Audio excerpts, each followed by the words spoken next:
প্ৰকৃতি আৰু মানুহৰ সম্পৰ্ক কেৱল জীয়াই থকা নহয়, ই আত্মিক। যেতিয়া এটা পবিত্ৰ সংকল্পই চৰকাৰী লক্ষ্য উদ্দেশ্যৰ সতে বিশাল কৰ্মযজ্ঞৰ ৰূপ লয়, তেতিয়া সেউজীয়া সুন্দৰ পৃথিৱীখনে নতুন প্ৰাণ পায়।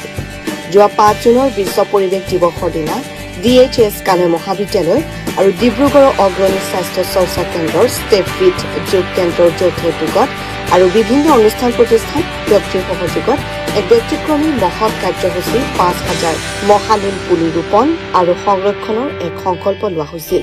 উল্লেখ্য যে অসম চৰকাৰে শেহতীয়াকৈ সমগ্ৰ ৰাজ্যজুৰি 1 কোটি বৃক্ষৰোপণৰ এক অভিলাষী আৰু যুগান্তকাৰী কাৰ্যসূচী বৃক্ষ বন্ধু ঘোষণা কৰিছে।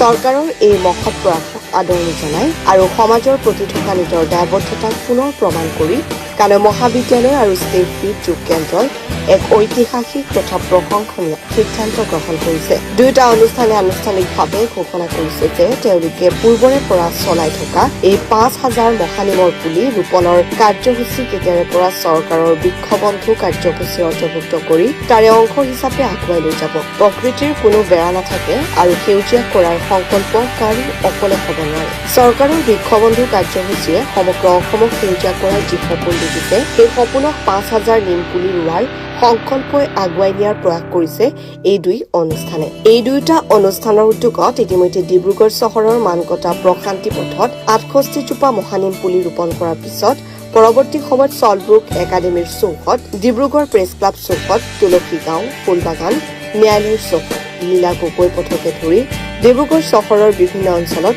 মহানিম পুলি ৰোপণৰ কাৰ্যসূচী গ্ৰহণ কৰা হৈছে। সম্প্ৰতি অসম চৰকাৰৰ তৰফৰ পৰা বৃক্ষবন্ধু কাৰ্যসূচী ঘোষণা কৰাৰ পিছত কানৈ মহাবিদ্যালয় আৰু ষ্টেপফিট যোগ কেন্দ্ৰৰ কাৰ্যকৰী কৰি অহা এই বৃক্ষ ৰোপণ কাৰ্যসূচীক বৃক্ষবন্ধু কাৰ্যসূচীৰ আওতালৈ অনা হয় বুলি মহাবিদ্যালয়খনৰ অধ্যক্ষ ডক্টৰ শশীকান্ত শইকীয়া আৰু ষ্টেপফিট যোগ কেন্দ্ৰৰ পৰিচালন সঞ্চালক জগদীশ ভৰালীয়ে জানিবলৈ দিছে। উল্লেখ্য যে দুয়োটা অনুষ্ঠানৰ যুটীয়া উদ্যোগত 5 জুন 2026 ডিব্ৰুগড় চহৰৰ মানকটা প্ৰশান্তি পথত অধ্যক্ষ ডক্টৰ শশীকান্ত শইকীয়া আৰু ষ্টেপফিট যোগ কেন্দ্ৰৰ পৰিচালন সঞ্চালক জগদীশ ভৰালীয়ে যুটীয়াভাৱে এই কাৰ্যসূচী শুভাৰম্ভ কৰিছিল। ইতিমধ্যে প্ৰায় 500 মহানিম পুলি ৰোপণ কৰা হৈছে বুলি উল্লেখ কৰি এক বিবৃতি উল্লেখ কৰে যে 5,000 মহানিম পুলি ৰোপণৰ লক্ষ্য লোৱা হৈছে যদিও অন্যান্য বৃক্ষ বন্ধু কাৰ্যসূচীৰ অধীনত চহৰখনৰ বিভিন্ন অঞ্চলৰ লগতে চুবুৰীয়া গ্ৰাম্য প্ৰধান অঞ্চলতো ৰোপণ কৰা হ'ব।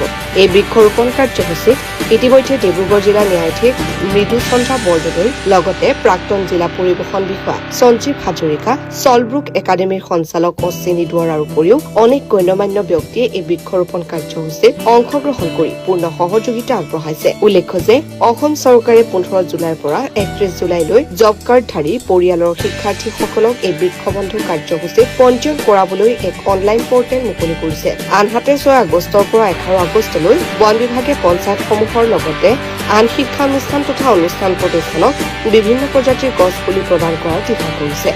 এই ক্ষেত্ৰত কানৈ মহাবিদ্যালয় আৰু ষ্টেপফিট যোগ কেন্দ্ৰৰ বৃক্ষবন্ধু কাৰ্যসূচী ঘোষণা কৰাৰ এমাহ পূৰ্বৰ পৰা নিয়মীয়াকৈ 5,000 বৃক্ষৰোপণ কাৰ্যসূচী গ্ৰহণ কৰা আৰু বৃক্ষবন্ধু কাৰ্যসূচীৰ প্ৰতি পূৰ্ণ সহযোগিতা আগবঢ়াই নিৰ্ধাৰিত লক্ষ্য উদ্দেশ্যলৈ বৃক্ষৰোপণ কাৰ্যসূচী দুয়োটা প্ৰতিষ্ঠানে কৰি যাব বুলি কানৈ মহাবিদ্যালয়ৰ বৃক্ষৰোপণ কোষৰ সমন্বয়ক ডক্টৰ বিৰাজ দত্তই জানিবলৈ দিছে। কানৈ মহাবিদ্যালয়ৰ অধ্যক্ষ ডক্টৰ শশীকান্ত শইকীয়া আৰু ষ্টেপফিট যোগ কেন্দ্ৰৰ পৰিচালক সঞ্চালক জগদীশ ভৰালীয়ে চৰকাৰৰ এনে পদক্ষেপক গভীৰ প্ৰশংসা কৰে।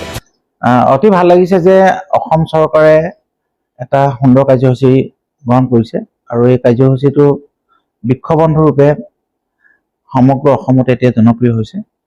বৃক্ষবন্ধুৰ যোগেদি প্ৰকৃতিক ৰক্ষণাবেক্ষণ দিয়া, প্ৰকৃতিক ভাল পোৱা, প্ৰকৃতিক সম্বোধন কৰা, প্ৰকৃতিৰ সৈতে মানুহৰ আত্মিক সম্পৰ্ক গঢ়ি তুলিবৰ কাৰণে যি কাৰ্যসূচী গ্ৰহণ কৰিছে, স্বাভাৱিকতে এই বাৰ্তাটোৱে সকলোকে আনন্দিত কৰি তুলিছে।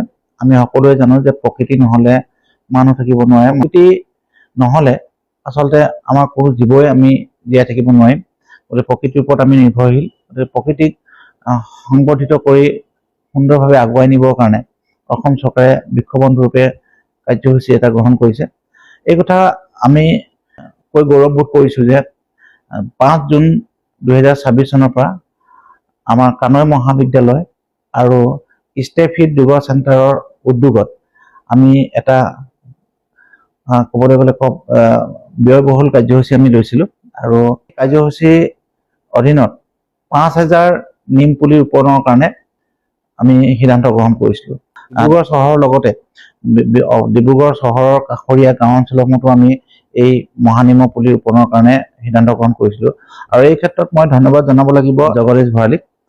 জগদীশ ভৰালী আচলতে কেৱল স্বাস্থ্য ৰক্ষাৰ ক্ষেত্ৰত নহয়, প্ৰকৃতিৰ প্ৰতি যিটো ভালপোৱা আছে সেই ভালপোৱাৰ প্ৰতি আমিও আকৰ্ষিত হৈছিলোঁ। জগদীশ ভৰালী সকলোৱে চিনি পায় যে আন্তঃৰাষ্ট্ৰীয় এগৰাকী যুৱ খেলুৱৈ। জগদীশ ভৰালীৰ যি ইতিবাচক চিন্তা, সেই চিন্তাক আমি সঁহাৰি জনাইছিলোঁ আৰু সঁহাৰি জনোৱাৰ লগতে আমিও সেই কাৰ্যসূচীৰ সৈতে জড়িত হৈ পৰিছিলোঁ। ইতিমধ্যে আমি 2টা অনুষ্ঠানত কামৰূপ মহাবিদ্যালয় আৰু ষ্টেট যোগ চেণ্টাৰৰ উদ্যোগত প্ৰায় 500 মহানিমৰ পুলি চহৰখনৰ বিভিন্ন পথ আৰু ব্যক্তিগত ঘৰতো আমি ৰোপণ কৰিছোঁ।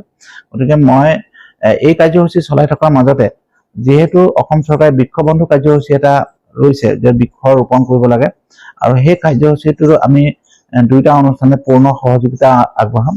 গতিকে আমি সেই কাৰ্যসূচীটোত সহযোগিতা আগবঢ়াই আমি বৃক্ষবন্ধু কাৰ্যসূচীক আৰু ত্বৰান্বিত কৰিবৰ কাৰণে, উজ্জীৱিত কৰিবৰ কাৰণে চেষ্টা কৰিম। আমি ইতিমধ্যে যিহেতু আমি আগৰ পৰাই এই কাৰ্যসূচী ৰূপায়ণ কৰিছোঁ আৰু বৃক্ষবন্ধু কাৰ্যসূচী আচলতে এতিয়া আৰম্ভ হোৱা নাই। আমাৰ পঞ্জীয়ন হ'ব 15 জুলাইৰ পৰা। গতিকে 15 জুলাইৰ পৰা পঞ্জীয়ন হ'লেও আমি বহু আগৰ পৰাই বৃক্ষবন্ধু কাৰ্যসূচী আগুৱাই নিবৰ কাৰণে চেষ্টা কৰিছোঁ। আমি গোটেই পৃথিৱীখন যাতে সেউজীয়া হৈ থাকে, আমাৰ সমাজখন যাতে গছ গছনিয়ে ভৰি থাকে, এনেকুৱা ধৰণৰ আমি চিন্তা কৰি প্ৰকৃতিক ৰক্ষণাবেক্ষণ বা সংৰক্ষণ কৰিবৰ কাৰণে বৃক্ষবন্ধু যিটো কাৰ্যসূচী তাত পূৰ্ণ সহযোগিতা আগবঢ়াম। আৰু এই ক্ষেত্ৰত চৰকাৰে লোৱা কাৰ্যসূচীটোক আমি ধন্যবাদ জনাইছোঁ। ডিব্ৰুগড় পৰা ইমৰান আলী ৰিপৰ্ট, UATV।